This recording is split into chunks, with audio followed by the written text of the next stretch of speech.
Alright, so hello. I know napag-usapan na to sa channel and I just want to talk about this today. Kasi I've watched some videos of Ben Shapiro, no? And he's really, he's very direkta ba? And a matter of fact niyang sinasabi na it is a scientific fact na kapag na ang life ko begins at conception. Kaya it is murder daw if you undergo an abortion. So gusto ko lang sigurong itok ito, even though I'm a man. Marami din kasi yung nagsasabi na this is a women topic. But I don't know. Gusto ko lang magbigay siguro ng opinion on this matter kasi I want to give like points sa side naman ng mga pro choice. So I'm left leaning pero hindi naman. Ito yung problema kasi pag sinasabi mo ding pro choice ka, no. It's as if you want people to have free access to abortion. It's as if you are endorsing abortion. No, parang, oy, pro-choice ka, so okay lang sa'yo ang pumatay. Parang ganun po. Personally, kung ako ang makapag-face ng ganyang klaseng problema, especially na vocal kong sinasabi na ayaw kong magkaanak. Kapag ako, hindi ko kasi alam kung what if ako naman ang maka-face ng ganyang klaseng problema. What if, let's say, married na ako. Of course, married na ako. And, let's say, kahit na anong take care namin ni wife, nabuntis pa din siya. No? Hindi ko alam anong gagawin ko. Of course, hindi legal ang abortion dito sa Pilipinas And, very shady kung gusto mong i-access yung mga medication na pampalaglag, ganun Hindi ko alam yung ganung mundo Ang mga babae lang may alam na ganun. So, I would want to keep my wife safe. No, I don't want her to undergo stuff na wala namang suporta sa gobyerno. Wala tayong any kind of support. So, siguro ang iisipin ko, hey, baka pwedeng mag-change yung mind natin kasi kami dalawa, ayaw naming magkaanak. Baka pwedeng i-go through na lang natin ang pregnancy and kasi I'm worried for you. No, I don't want to get you harmed. So, ganoon po yung stance ko. Hindi ko ini-ignore. Pa-abort ka. Go ahead, magpa-abort ka. And I think you'd say na di ba dyan, gumana, no? Wala tayong law. Therefore, napag-isip-isipan nyo na wag na lang. Kasi yun ang advantage ng abortion dyan. Okay, pero ako ito Ako lang ito Meron iba ang problema ng iba That's what I want you to understand din. Na etong problema ko is not a common problem. I mean, it's common problem to other people, but people could have very different problems and scenarios. And that's why I'm saying na I am pro-choice kasi I would want to have that choice for them. Kasi baka iba yung problema nila kaysa sa amin. Ako wala naman, hindi naman sa problema ng wife ko. Ito pa pala. Baka now pwede ko siyang i-suggest or pwedeng strongly sasabihin ng wife ko, no, talagang gusto ko tong ipa-abort. Kasi knowing my wife now, komplikado ang pregnancy sa kanya. Her doctor even warned her na wag kang magpa-pregnant kasi madedelikado yung buhay mo. Ito kasi yung condition mo. So, that's another thing for us, no? So, why wouldn't we have that kind of option? Na, I want to save my wife and walang access for us. So what if ganun din pala ang problema ng iba? Kaya yun po yung gusto kong sabihin na um, tawag dito, hindi ko sineselebrate ang abortion, and I wouldn't want it for myself at saka sa pamilya ko. But nare-recognize ko siya na not everyone has the same circumstances. No, for some people, abortion is medically necessary, just like my wife now. No? Medically necessary siya for my wife kasi madedelikado nga siya. And for others, it's the only way to move forward from trauma.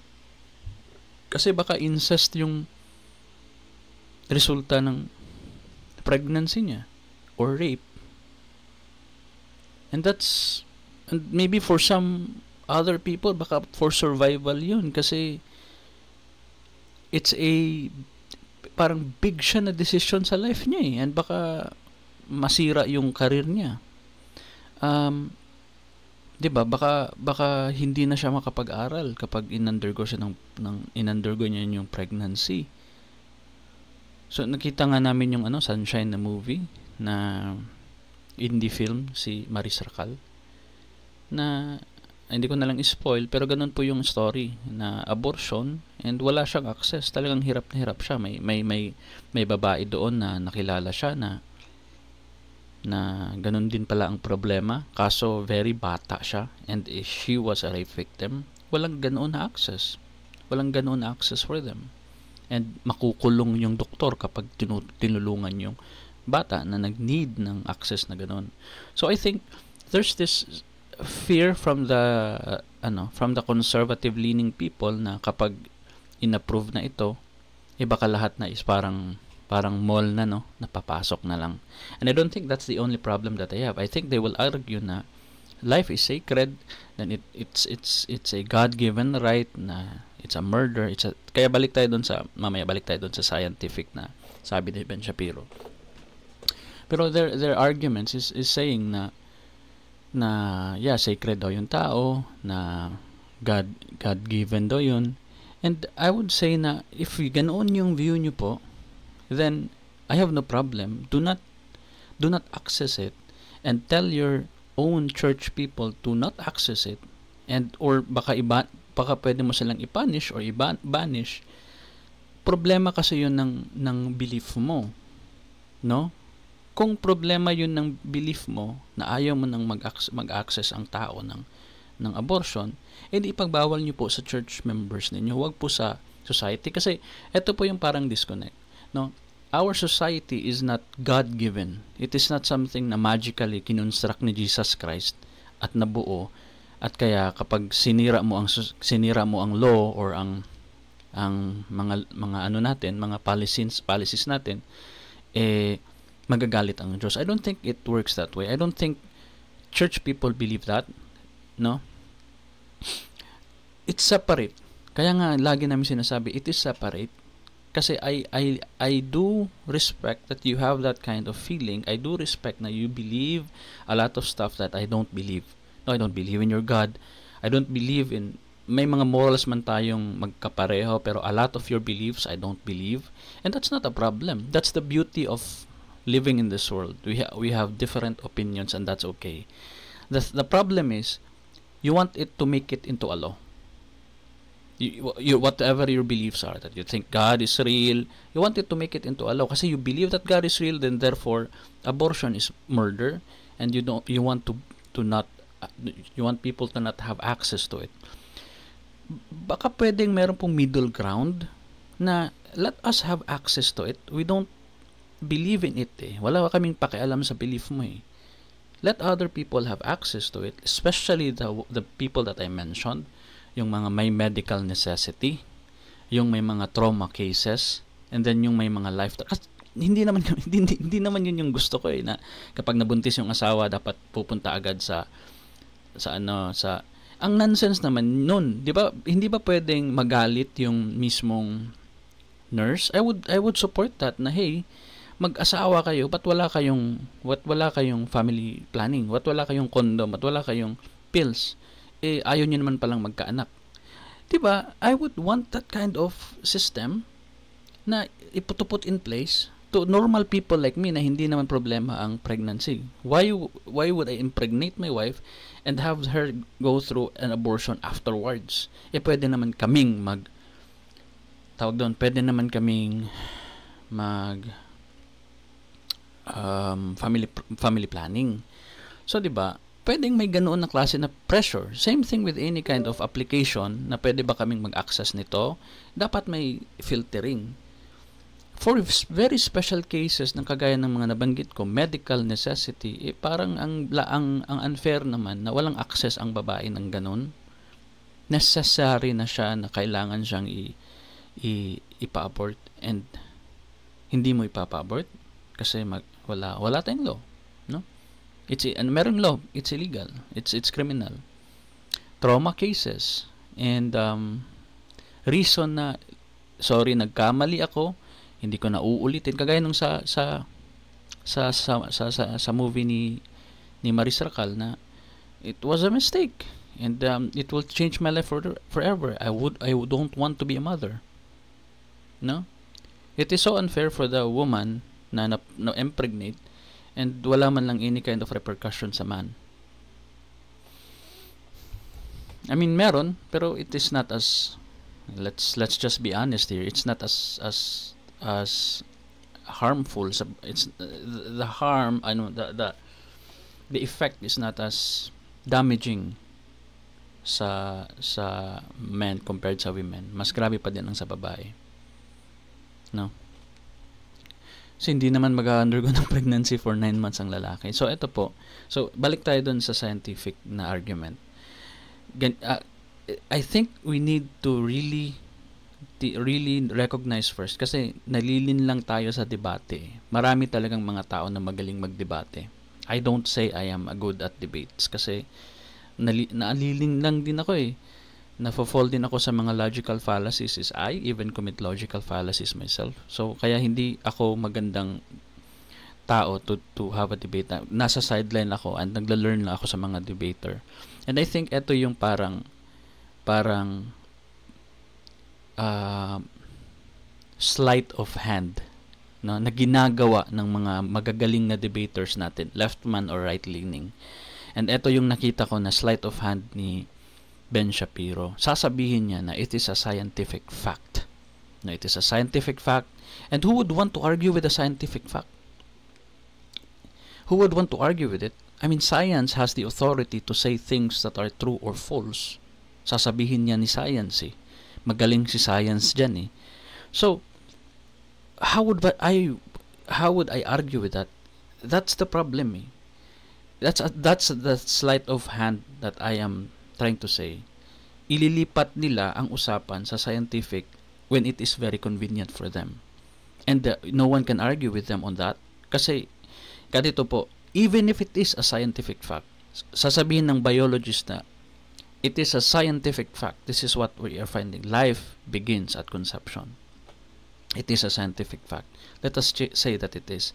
The problem is we're not arguing about science facts here.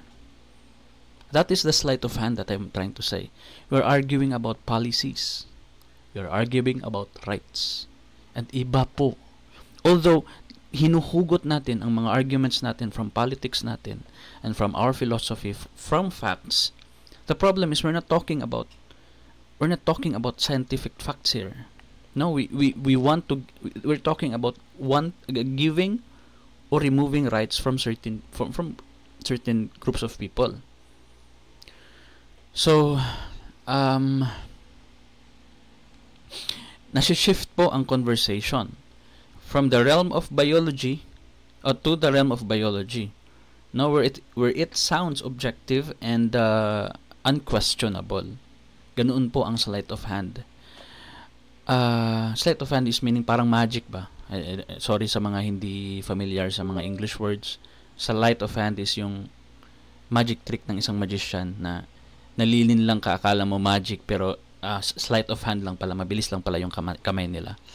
So by using science language, they try to cut off the debate as if the moral and the political questions are already settled because biology has the answer. it reframes abortion as not about women's rights but about murder, which immediately elevates the embryo or fetus to the same moral category as a born person.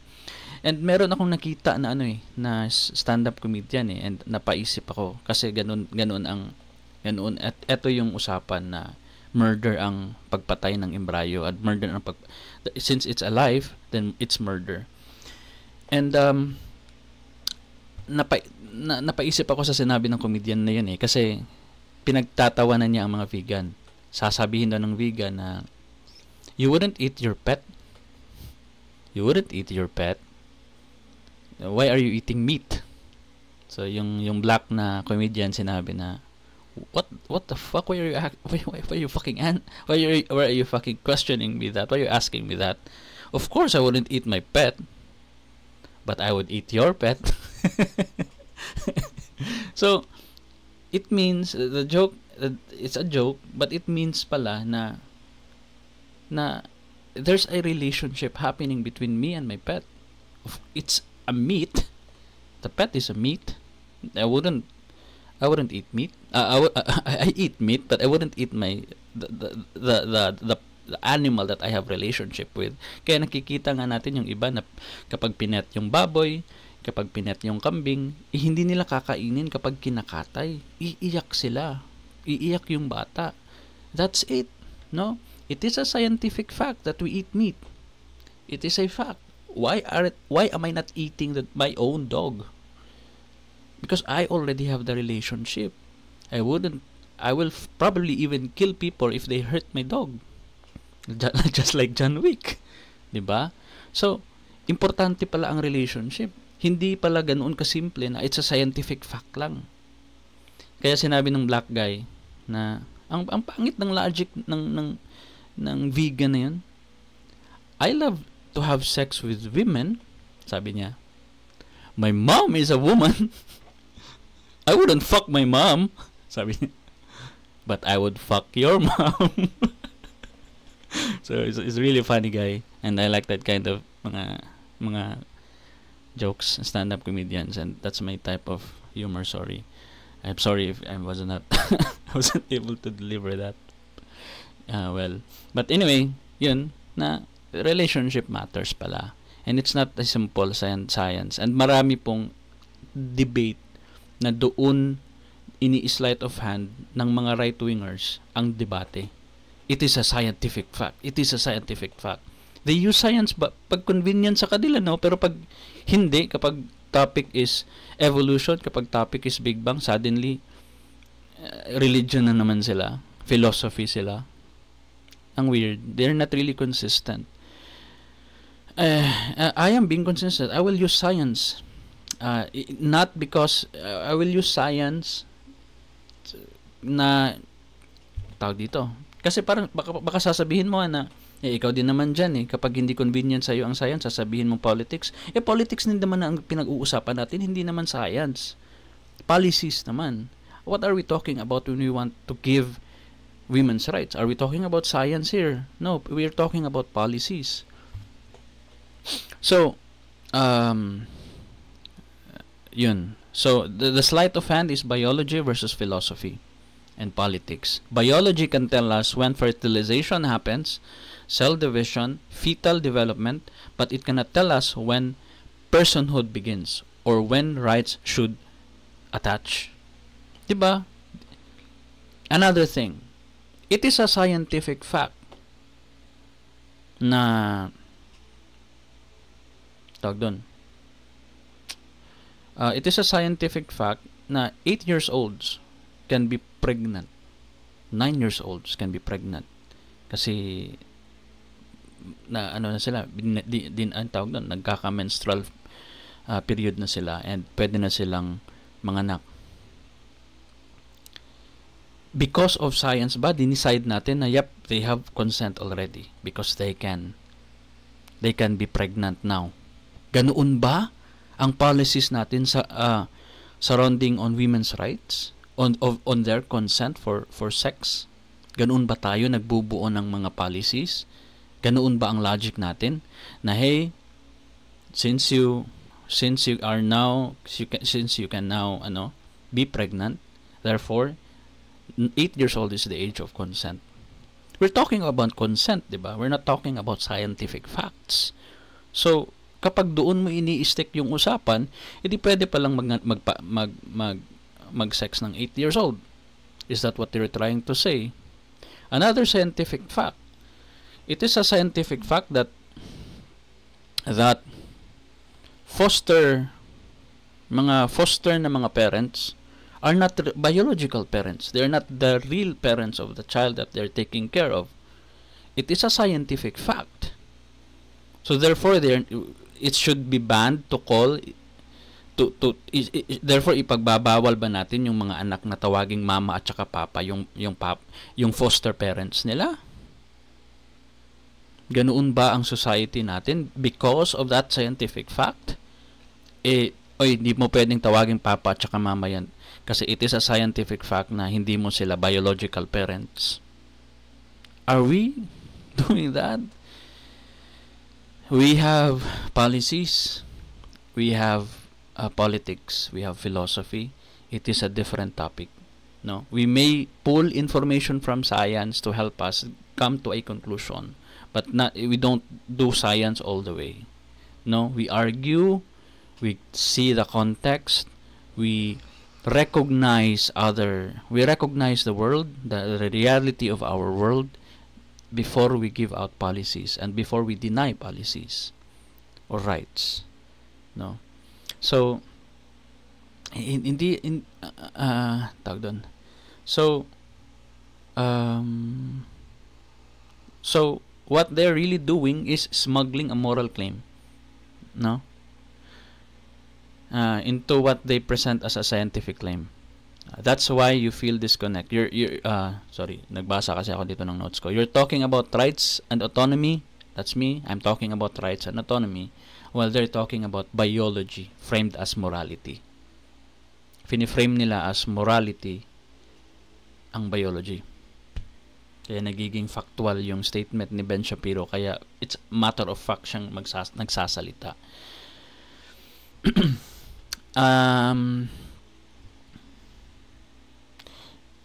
So, even if i-grant, sinabi ko na nga, kahit na i-grant ko na biologically life begins at conception, it doesn't end the debate because hindi po na tatapos ang debate just because, no? Wag mong sabihin na, John, why are you even arguing about abortion? It's a biological fact na life begins at conception, therefore you're murdering life if you undergo abortion. So, hindi po natatapos ang debate sa science lang. Kasi, as a fertilized egg being alive doesn't automatically mean it has the same rights as the pregnant person. Now, rights are political and legal constructs, not biological facts.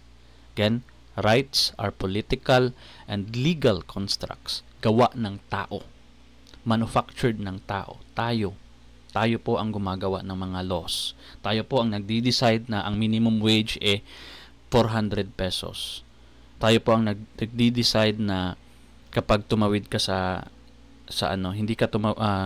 pag hindi ka tumawid sa pedestrian lane, jaywalking ka. Tayo po. Wala pong scientific facts nun. No, wala pong science dun.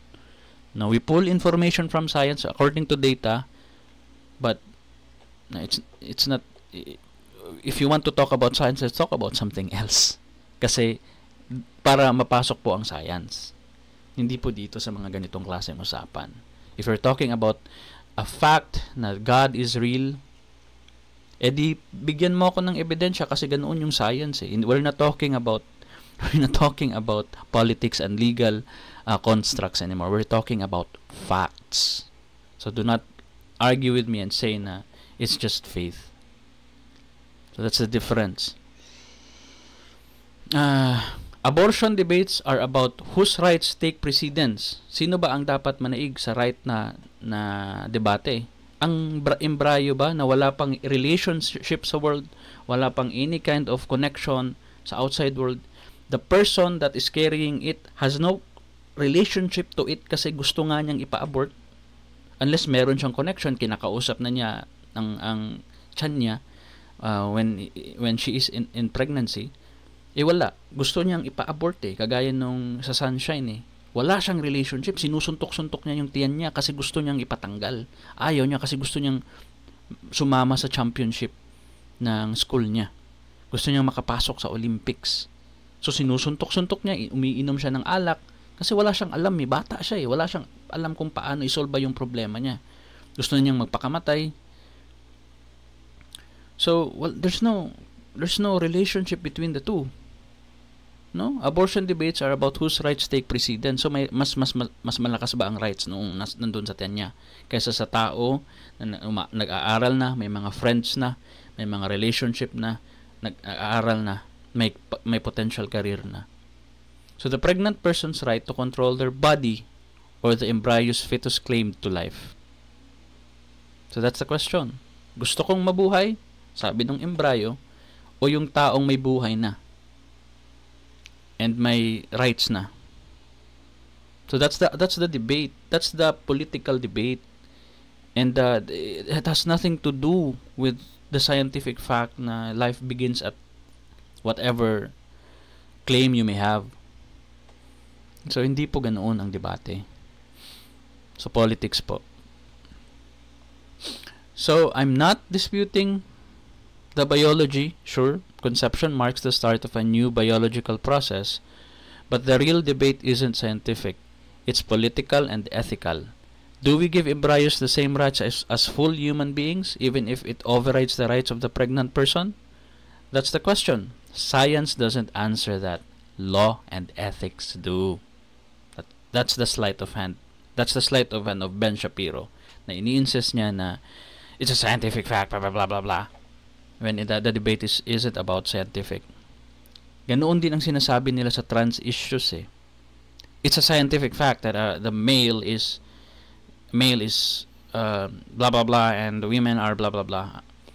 It is a scientific fact that a female is a female and a male is a male. It is scientific fact na may ganoong two sexes. May third nga yung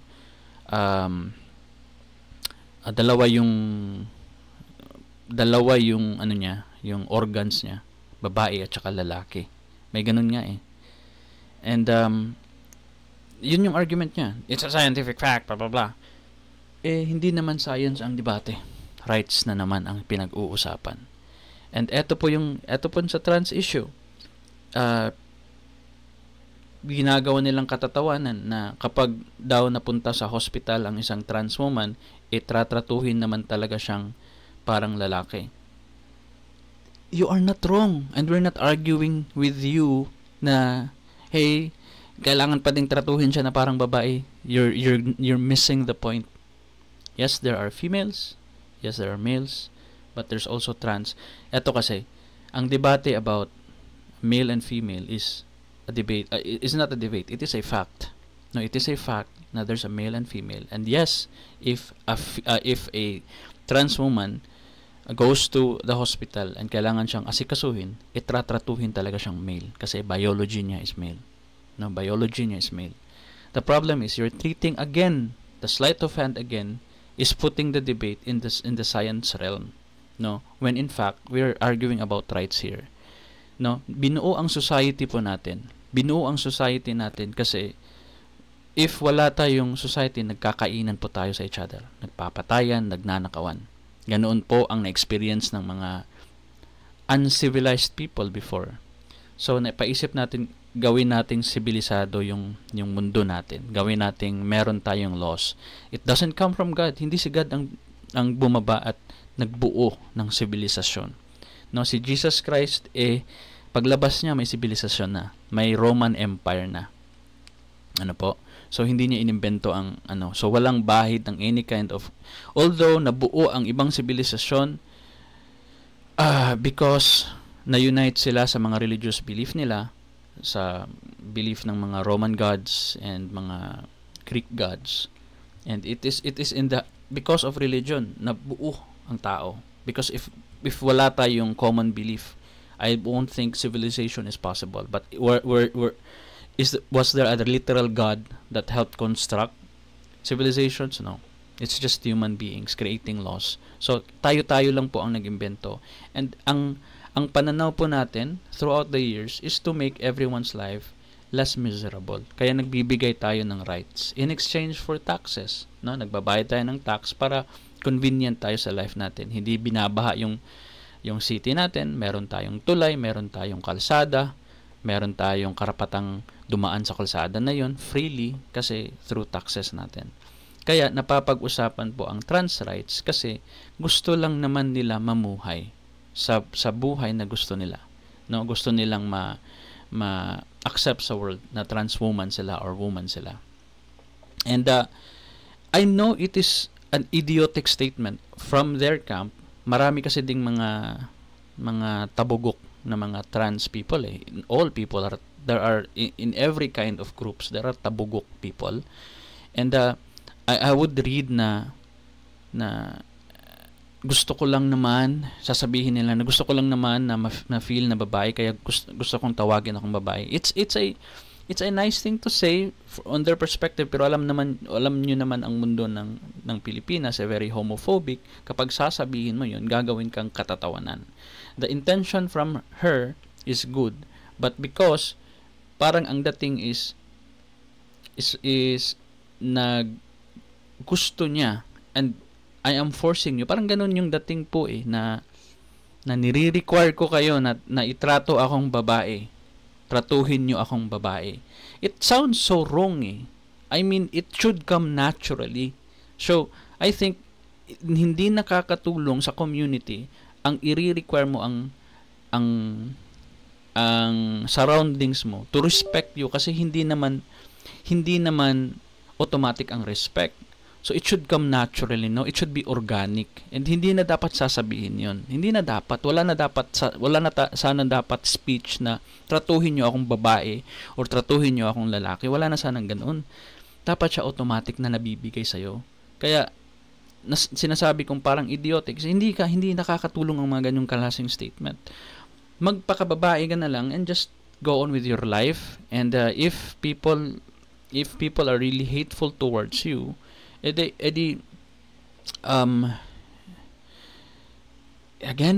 we are in the Philippines. Everyone is very homophobic. So I think you'd probably just express it on people you trust.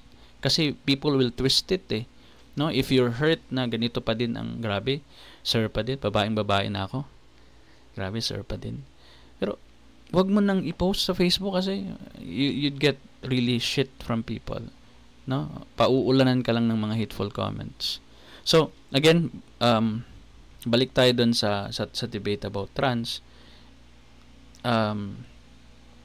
It is a scientific fact that there is a male and a female. The problem is we're not talking about male and female here. We're talking about yung societal na function mo. I can only function if I present myself as a woman. I can only function if I present myself as a man. I really am not comfortable in this body. I feel like let's say if I'm a trans woman ako, I feel like my hair is not really helping me to present myself as a woman. I need to present myself as such para ganoon din ang acceptance ng mundo sa akin na hindi na ako mukhang lalaki. Mukha lang naman po. Presence ang presence mo lang sa society ang pinag-uusapan dito. Hindi naman na kailangan kong i-accept na female ka na capable ka ng manganak and capable of doing female things. So, meron ngang example na I think mas better na ma-explain. Sabi ng commenter na hindi kailanman na magiging plug ang isang socket at hindi kailanman magiging socket ang isang plug. Yun yung argument. And it's true. Factually, it's true. No? Imposible naman sigurong maging socket. I don't know. I'm not an electrical engineer. Ewan ko ba kung kaya niyong gawin to. Pero hindi naman siguro pwedeng gawing socket ito. I-plug to 'di ba? Hindi din pwedeng gawin ang isang socket na gawing plug, yung saksakan. And it's factually true again. eto, mga sleight of hand eh. Magagaling kayong magdebat, magagaling talaga kayong mag-sleight of hand eh. When the debate isn't that, and isa pa, these are designed, this has a designer, a person designing it to function it on a specific way. It has a function. It is by a design. Wala namang nag-design sa akin to function as a male. No, hindi naman nagkantutan yung nanay at tatay ko para sila ang nag-decide na eto yung function mo dyan, engineer ka talaga. Eto yung function mo, lalaking lalaki ka, ang dami mong testosterone level, at saka eto yung function. Hindi naman ako dinesign ng ganun. I can be whatever. I can be a photographer. I can be an engineer. I can be a programmer. I can be a farmer, an artist. No? So, pwede din ako hindi mag-function at mag-suicide na lang. I can be whatever. Wala pong bumuo sa akin na para meron akong eto na function na isang charger. No, so I think the debate is, I think mali yung analogy. Hindi tama na iniisip mo na eto na pwede siyang maging socket. Hindi naman dinisenyo ako to function or to do things sa mundo, no? Siguro ang mas better na analogy is this. Bumili ako ng PC, yung tawag doon. Bumili ako ng desktop, but I want to turn it into a Mac. So, if that's the case, hindi ko afford ang Mac na computer, kinuha ko yung mga hardware ng pang desktop lang. At papalitan ko siya ng mga bagong firmware, papalitan ko siya ng hardware na compatible sa isang Hackintosh. No? So, it still functions as a PC. It still functions as a computer if that's what you're arguing, na meron tayong mga functions. But iba na yung nasa loob sa ano ko. Iba na yung mga hardware ko, iba na yung software ko, but I still function in the society as a computer. No? Ganun po ang dapat na analogy, hindi itong plug na hindi itong plug na gustong maging socket. Hindi po ganoon ang trans. So and about naman sa sa usapan ng science, yun na nga, hindi po science ang usapan about trans. It's giving them rights. No, it's protecting them kasi minority sila. It's giving them rights na wag silang i-discrimina just because they look weird. They don't look normal. Kasi totoo naman, hindi naman talaga. I mean, I will experience different kinds of people every day. Not so much kasi nasa bahay lang ako, nasa trabaho ko, nasa computer, pero you would experience different flavors of people, no? Merong very outgoing, merong very aloof, and merong weird ang mga pananaw sa buhay. At meron ding mga trans people and mga gay people that really are very, very different from you are. They're more friendly, they're more parang parang tawag doon, nagiging kalimutan ko yung term. Pero parang ginajudge ko na eto yung mga demographic ng mga gay, na mga maiingay. Hindi naman lahat. Meron naman ako mga kaibigan na hindi din maingay, hindi din mga joker, kasi ito yung parang sa kanila na they're happy-go-lucky, they are noisy. We see a lot of them that are that, but there are also a few of them, or a lot of them, that are not the typical na gay, no? They look really manly. They ang lalaki pa ng mga katawan, they look clean. The difference is they look clean. They look really clean compared to dirty straight people like me. So yun po, na it's not a topic about science. Ninuhugot po natin yung mga facts natin sa science, pati at the end of the day, we're talking about policies here, we're talking about rights. And we consider religion, of course, kasi belief mo yan. Nirirespeto namin ang religion mo. Kaya siguro, ang gusto kong sabihin sa'yo, there should be a middle ground. No? There are people who want access to it that are not that are probably religious and are probably willing to sacrifice their membership to your religion para lang ma-access to. Bahala nang matanggal ako sa Catholic Church. Need ko to kasi very importante to. Mamamatay ako or machi-change yung buhay ng machi-change ang trajectory ng buhay ko. Imbis na makuha ko tong trabaho, hindi ko na makukuha. No? We need to change the debate. We need to debate on the fact na sino ba ang mas may right? Ako ba na kinukuha yung energy source ng energy ko sa loob ng katawan ko na kapag tinanggal ko ang access niya, mamamatay tong thing na nasa tiyan ko? Siya ba ang may right sa mga parts ng body ko? Wala naman akong dependency sa isang nutritional source na pag tinanggal mamamatay ako. Etong embryo na nasa loob ko, kapag pinutol ko tong nutritional source niya, mawawala siya. Siya ba? Isa ba siyang buhay? Isa ba siyang parasite?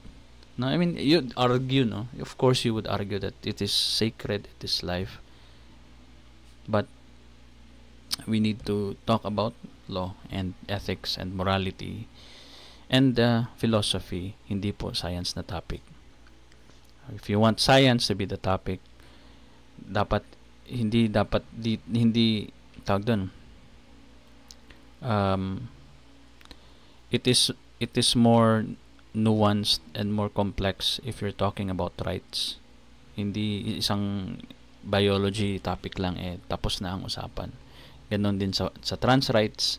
So I hope you'd see na very impressive naman talaga magsalita sila Ben Shapiro at saka si but you need to you need to not accept everything what they say kasi narinig ko din sila yung mga statistics nila, sinasabi nila statistically blah blah blah.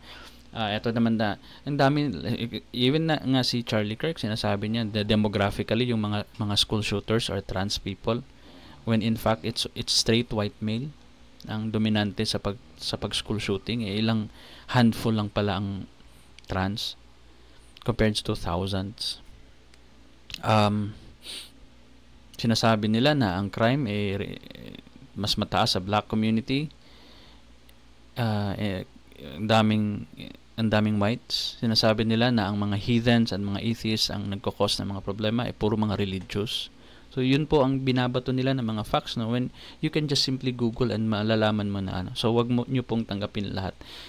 Of course, this applies to the left-leaning people din, no, na kapag kasi may mga kumakalat ngayon na yung si Tyler Robinson, yung assassin kay Charlie Kirk, Trump supporter, wala pa namang confirmation.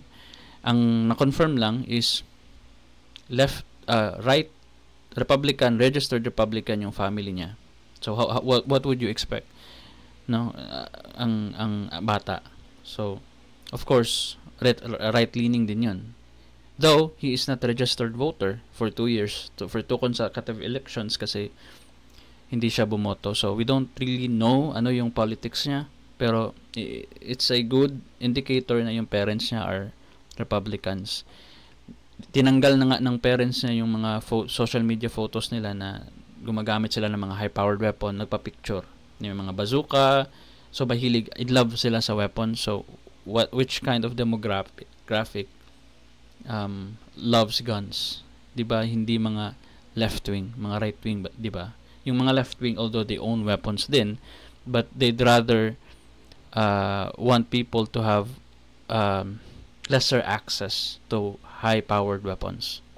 So yun naman ang sa US. So more evidence are showing na the person is kind of a right-wing pero ultra right-wing compared kay Charlie Kirk kasi sa tingin niya hindi pa to confirmed pero yung mga casings kasi would indicate na groyper si Tyler Robinson. Groyper is a subculture sa Reddit na membro sila sa mga fans sila ni nakalimutan ko yung yung isang right wing naman na kapareho ni Kirk pero iba yung comments nila sa right wing na side. Doon sa grupo na yon ay they think na kapag ang America should be consist more of white people and exclusive white people and white people lang. Hindi kasali dapat daw ang mga Jew. No, they don't consider them as allies. And Kirk supporting Trump, supporting the Jews by donating money sa war nila is a bad thing for si Nick Fuentes pala, for the group of Nick Fuentes. Yung mga fans niya ay mga groyper. So allegedly isa daw doon si Tyler Robinson na member ni Fuentes. And the funny thing is, people, when pumutok yung balita, people immediately assume na it's the left who did the crime. No, sinasabi nila na since ayaw nyo talaga si Kirk, ba't nyo sinilence? Turns out hindi pala left wing. No, hindi pala left wing. That's a guarantee. Whatever his politics is, hindi pala siya left wing. No, pwede siyang hindi pala din right wing, pero ang dami ng evidence that would support that he is. Ang automatic agad na sinasabi trans daw yun. Kinakalat ang picture ni Tyler Robinson, kinukutsa yung katawan niya. Tingnan mo, mukha pa lang mukhang trans na, mukhang they them. Yung muscle, tingnan mo, parang ano. So yun yung galit ng mga right wingers, lumabas din, no? Tinira nila yung si Tyler Robinson. But later, nang nakakatawa yun pala, nakakabaro lang pala nila. Yung isang congressman nagpost na dapat na daw ibalik ang bitay sa Utah. I don't know if may bitay sa Utah or something, but ibibitay daw dapat ang mga may sala kay Kirk. But 2 hours later, binawi niya. Hindi binawi, pero nag-tweet siya na complex daw na problema. Dapat daw ang utos pa din daw ni Jesus Christ at the end of the day is magbigay ng mercy, no? Magpatawad. No, that's after discovering na isang white straight male pala ang assassin at hindi isang Latino, hindi isang Mexicano, hindi isang black, hindi transgender, hindi leftist. So binawi niya ang statement niya. Yung isang governor din sa Utah, sinabi na he was really hoping na hindi daw nila miyembro. I was hoping na it's not our kind. I mean, pwede niyong i-argue pwede niyong i-whitewash yung sinabi niya at sabihin na what he meant dyan is hindi ka taga Utah. But I think what he really meant is I was hoping na it's not white. I was hoping na it's not a straight white male. Fuck, it's a straight white male and Republican pa. So, ganun ang statement ng governor sa Utah. So, we live in a crazy world. I hope you understand, the person that's watching this, na I may sound very evil to you. No, kasi I have very different view. You sound very evil to me. But at the end of the day, we just want something that's better for everyone. You just want rights. We just want the world to be stable, to not go into crazy, to not go into chaos. We both want that. I want you to know. I want you to know, kasi kapag nag-uusap tayo, we both think sa each other natin na we want, parang ang dating dyan, parang ang gusto mong mangyari is chaos. Dyan ang parang gusto mong mangyari is unpredictability, instability, and crazy. That's what you think of me, and ito naman din ang what I think of you. What you want is a world that's oppressive, that wants limited rights, that wants less freedom. You want a world where certain group of people lang ang makaka-benefit. The rest of us are going to be on the sideline, on the crosshairs of powerful people. So, yun po ang differences natin. And I hope na at the end of the day, we want better things for all of us. Even you want better things for all of us. Ang nangyayari lang is yung mga debates natin, ang mga representative natin ay magagaling sa mga sleight of hands. Magagaling silang i-twist ang debate, magagaling silang i-lure ka into thinking na kami ay mga masasama at ang gusto lang namin ay mga violence. When in fact, hindi yun totoo. They want to divide us, no? They want to divide us para kapag may mga corruption na mangyayari sa taas, hindi tayo united. Tayo ang mag-aaway. Kagaya ng nangyayari now, we're not united actually. I don't want to go out and rally and to see a placard na magsasabi na bring him home. Ang baduy nun, nakakasuka. No, I'm fighting against corruption, and here you are supporting and loving and idolizing a politician. There should never be politicians when we go out and rally. It should be our ideas, yung filosofiya natin, yung ethics natin, yung morality natin, yung paglaban natin against corruption, hindi ang pagsuporta ng isang politician. Ang baduy po. Sana wala pong bring him home sa 2021 kasi uuwi ako at uuwi kami. Mag-walk out po kami. And yun na nga, the powers at be are very, very successful in dividing us, no? Kasi they have been able to demonize us, and our reaction lang is to be defensive and to be careful, kasi they have been demonizing us. We the trans community, we the atheist community, we the left-leaning people, we are the problem and you are the solution.